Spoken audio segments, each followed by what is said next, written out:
All right, guys, you got Will here. We're going to go through the search on Matrix. This is on the desktop. There's a lot of moving parts here.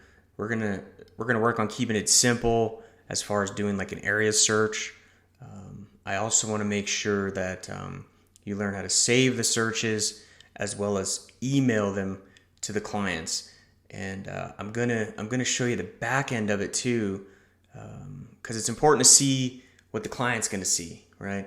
And I think it's pretty cool setup. So I want to show you that. And what we're going to do is we're going to start with search, which is up on the top left here. So we go up here. We're going to go to residential search. For this purpose, we're going to do just all active listings. As you can see, there's tons of criteria you can put in here, but we're going to keep it as simple as possible right now. We'll get into that in a separate video. Right now we're going to just take La Cienega as an example. You can see it highlights a little bit deeper blue than the rest here. If you go down to the bottom left, you'll see how many matches. So there's 5 active listings right now in La Cienega area. So you can click on the map, and what that'll do is it's going to take you to what they use is Google here in this case.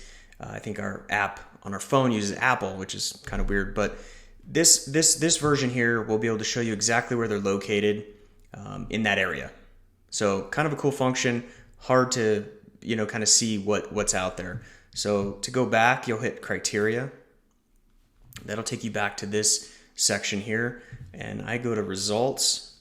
This is going to look way more familiar, kind of like Paragon look, but a little bit more functional. So we have the 5 listings here. You can click individually and take you into the listing, or you can highlight all of them. We can do CMAs. We'll talk about that at a later time, but right now you can go to save search.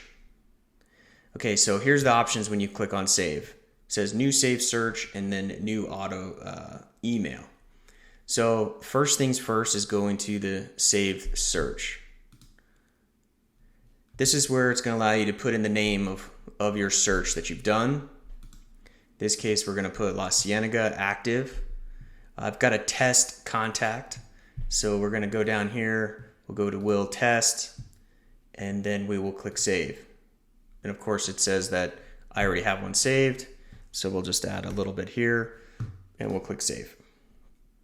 Okay, so now it's in our saved searches. So what do we do from here? So first I want to show you where it goes. So if you go back up to Matrix here on the top left, you can see down here it says saved searches. If you click on that, you'll be able to see the La Cienega one here, and I've added an extra star. This is the other test one. So you can click on that, and you can head straight back to criteria, and that'll take you right back to the map that we started. So we click save. Again, it's going to ask you to save. And now that's in case you wanted to update anything. What we want to do here now is, this is where it kind of gets a little bit different.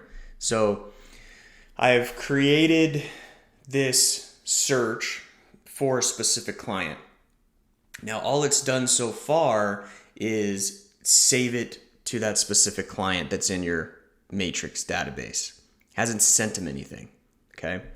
So you go back to Matrix up at the top left, you go to contacts, okay? Here's the test we'll go down to, and as you can see, this is kind of like the home base for the contact. I've got some just random information in here. This is actually my cell phone number though, in case you want to give me a shout. But if you go up here to searches, you can see that the La Cienega active is a search.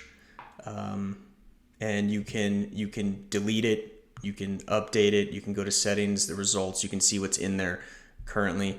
If you click on settings, this is where you can change if you want to create a new contact, add somebody to it. Cancel that out. Again, the results of this contact, this will show up. If you go to save from here, so now we have it, you see you can update it here. You can save it as a new search if something has changed. Here's the key one here is new auto email. So if you click on the new auto email, you can now send this out to contacts. So if you have multiple contacts that are looking for the same thing, this is where you can do it from. And so you go to contact, we're going to go to will test. Okay, you can see that my Gmail here, where it's going. Okay, this is automatically blind copy me to email. So anything that goes out of the database is automatically going to get sent to your own email. That way you can see what's going out. Subject, we're going to call it new search. This is just a cut thing that they have that just populates. You can change this message that your clients are going to get, personalize it more. Basic signature information. Again, it talks about the criteria that's there. The settings. This is an auto setting. To me, this is the most important thing as far as updating your clients on listings that are coming up. And so you can set when these emails go out. I always set it, and this is just a personal choice of mine, you guys can do whatever you want, is ASAP. And emails are sent as soon as possible. And I think that's the most functional one. I know that not all clients like getting a bunch of listing emails, but this one seems to work pretty well. So once you save this, you can see right up here on the left, it says created auto email new search. So now your client has been attached to this search. And now I'm going to show you on the back end what it looks like when they receive it and what they have to do to get there. All right, guys, now we're in my Gmail. So this is the test account Gmail. This is what they're going to see. You can see the subject line comes in, whatever we put in there. We call this new search. You can call it whatever you want. This is what they see when they open it. Okay. So here's the welcome email. Again, you can change this before it gets sent out. It says view properties. You click on that. It's going to take you to the One Home portal. Okay. Again, this is from the consumer view. This is what they're seeing. This is how it looks. They're going to be able to go through. Again, we did our search for La Cienega area. Here's the 5 listings that have popped up that they can see. They can click and go directly into each individual listing. So, but this is the consumer view. Pretty sweet setup that they can navigate, go back to listings, kind of see where they're at. You can zoom in and out if you really want to check in areas, different things like that. So pretty cool. This is on the back end side of what the consumer sees.